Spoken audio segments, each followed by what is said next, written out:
On the 24th of November, 2009, John Jones, a 26-year-old medical student and devout family man, was back home in Utah with his pregnant wife and their young daughter for the holidays.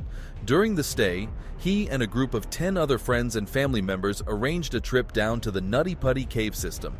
This was a supposed beginner's cave located near the family's home in Salt Lake City, but the trip would quickly turn into a hellish nightmare, causing one of the most unusual and arguably terrifying deaths in caving history, leading to the Nutty Putty Caves being sealed shut forever. In this video, we'll discuss the horrifying story of the Nutty Putty Cave incident. But be warned, this is not a story for those with claustrophobia. The Nutty Putty Caves, explored first in 1960, gained a reputation for their tight and slippery passages, twists, and turns. The entrance, a narrow hole just 30 inches wide, made it a popular choice for beginners, drawing 5,000 to 25,000 visitors yearly. However, a series of high-profile rescue missions between 1999 and 2004 brought the safety of the cave under public scrutiny. Incidents of people getting stuck, including a 23-year-old man trapped for over 7 hours and a teenager upside down overnight, raised concerns. In May 2006, in response to these incidents,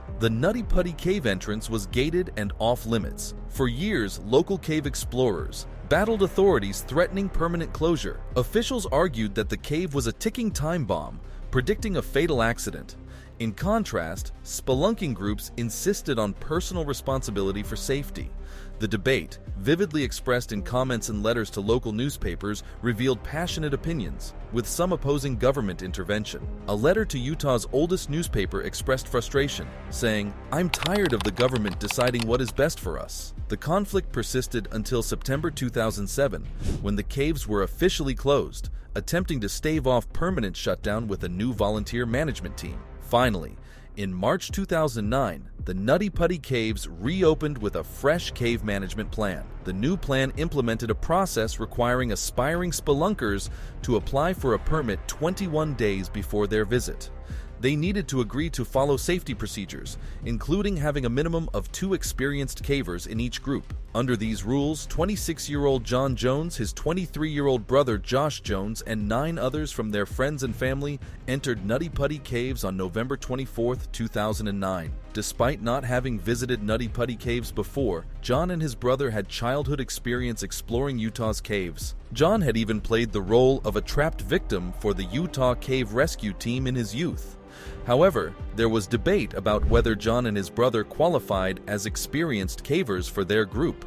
The initial exploration went smoothly for about an hour, as they navigated the cave's largest room, the Big Slide. As the group continued, Josh, John's brother, and 2 friends decided to challenge themselves by venturing into the birth canal, one of the most difficult areas to navigate. This narrow passage leads to a small room, and while several people had become stuck there before, John, being fit and slender, wasn't initially concerned. Going through the passage on his stomach, John unknowingly took a wrong turn into an unmapped area known as the corkscrew, designed for the smallest and most flexible cave explorers. Continuing forward, the passage tightened, and John found himself unable to turn back. Mistakenly thinking he saw a small opening at the end, he kept going, only to discover he was crawling headfirst into a 10 by 18-inch fissure that dropped straight down. Even worse, John had sucked in his chest to slide past a rock lip, trapping himself when his chest expanded again. Stuck in a space the size of a small washing machine, John attempted several times to free himself, but it was futile. Calling for his brother, Josh found him and initially thought it was a silly story. However, dread set in as he realized the severity. Despite Josh's desperate attempts to help, John slid further, ending up completely upside down with both arms pinned. Realizing they needed help, Josh alerted the group, and a friend stayed with John while Josh rushed out to call 911. The first rescuer, Susie Matola, arrived at 12:30 a.m., but John's situation was worse than expected. Susie tried everything, even cutting John's jeans. But after 2 hours, she had to crawl back up. By now, John's wife, daughter, and around 30 rescuers were on the scene. They brainstormed various plans, finally deciding on a pulley system to hoist John out legs first, involving drilling rock to create more space. Rescue team members faced challenges, as the rock removal was slow and risky. Meanwhile, trauma surgeon Doug Murdoch warned that John being upside down meant a limited time before organ failure, approximately 10 hours. The human body is designed to be upright, and prolonged upside-down positions could lead to organ damage as blood and fluids pool in the brain and lungs, making breathing extremely difficult. On top of all this, the heart begins to work overtime, making it increasingly difficult to pump blood around the body, which can lead to cardiac arrest. Susie noticed this within the first hour of trying to free John, a distinct rattling noise coming from his chest, a clear sign that fluid was pooling in his lungs, and he was already starting to asphyxiate. The rescue team decided that the immediate goal should be to get John out of his dangerous position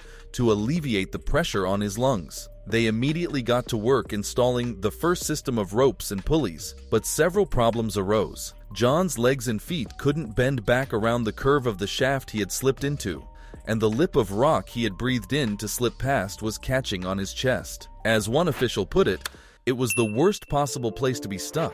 Nonetheless, the team managed to hoist him up enough to elevate his position slightly and administer IV.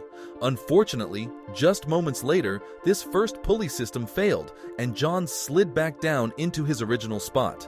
At this point, John was swinging between a state of calm and panic. A decision was made to bring a two-way cable radio into the cave so that John could speak with his wife. The conversation was tense, but served to keep him calm enough for the next system of ropes and pulleys to be installed. Finally, after 19 hours, a team of 8 was ready to pull, but a problem arose. Each pull was agonizing for John, and the team had to pause several times to avoid breaking his legs. Then, on the third pull, there was a glimmer of hope. John was lifted up high enough to make eye contact with his rescuer, who later commented that his eyes were red and his face was dirty, but he seemed fine otherwise. When the rescuer asked how he was, John said, "It sucks. I'm upside down. I can't believe I'm upside down. My legs are killing me." The rescuers observed that even though John was complaining, he had a smile on his face. However, disaster struck on what was supposed to be the fourth pull. The raising system that was helping to hold him in position failed, and Mr. Jones ended up falling back into the area where he had been stuck for so long. The entire team fell backward. When the team regained composure, they realized that the worst thing imaginable had happened. A bolt drilled into one of the cave's walls had come out, causing part of the cave to crumble. This hit the lead rescuer in the face, causing him to momentarily black out. Worst of all, John had slid back down into the crevice and had become completely unresponsive. With the rescuer closest to John now needing medical attention, a second lead rescuer took his place. Satisfied that John was still breathing, the new rescuer, in a state of desperation, somehow managed to slip a rope around John's waist. However, he became stuck and needed help from other members of the team, sustaining multiple injuries in the process. A third lead rescuer made a last-ditch attempt to free John by desperately drilling away the surrounding rock, but it proved to be of no use. The entire rescue team, physically and emotionally drained, faced a grim reality. John Jones, barely breathing and unresponsive, had succumbed to cardiac arrest. His wife, Emily, received the heartbreaking news. Although technically alive, John was unconscious. In a poignant communication, Emily, desperate for his survival, encouraged him to rest briefly and then push through again. Rescuers, suspecting the worst, sent a brave paramedic down to confirm their fears. At 11:56 p.m. on November 25, 2009, John Edward Jones was pronounced dead, 28 hours after getting stuck. Emily initially struggled with disbelief, refusing to accept that a pulse taken from John's leg indicated his death. The team, empathetic but realistic, promised to do everything to retrieve his body. However, even if freed, John's lifeless form couldn't be safely removed intact from the cave. In a heart-wrenching decision, the team chose to seal the cave entrance with concrete, preserving John's body inside forever. A plaque commemorating John's memory was placed at the cave entrance. John's family released a statement, remembering him as a husband, father, and aspiring pediatric cardiologist. His good nature, delightful sense of humor, strong work ethic, genuine love for people, and unwavering faith were highlighted. John's commitment to his family, described as an amazing husband, father, son, and brother left an indelible mark. Today, John's remains serve as a haunting reminder of the real risks associated with cave exploration. So do you think there should be safer rules for exploring caves to prevent such tragedies? Let us know in the comments down below. And if you enjoy content like this, make sure to subscribe to our channel for more. Thank you for watching, and we'll see you next time.